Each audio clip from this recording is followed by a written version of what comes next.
Informasi pertama, polisi membubarkan massa yang menggelar demo menolak rancangan Kitab Undang-Undang Hukum Pidana atau RKUHP di kawasan Car Free Day atau Hari Bebas Kendaraan di kawasan Bundaran Hotel Indonesia.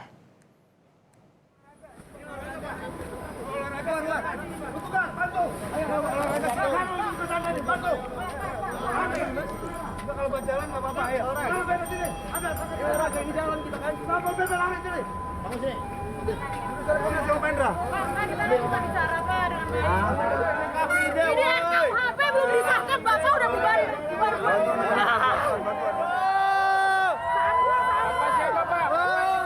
Upaya polisi membubarkan massa mendapatkan protes dari pengunjuk rasa.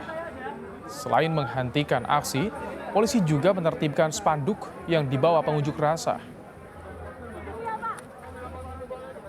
Santai, Pak. Santai dong. Olahraga. Bukan, bantu. Ayo, olahraga. Bantu. Kalau buat jalan nggak apa-apa, ayo. Sekarang juga.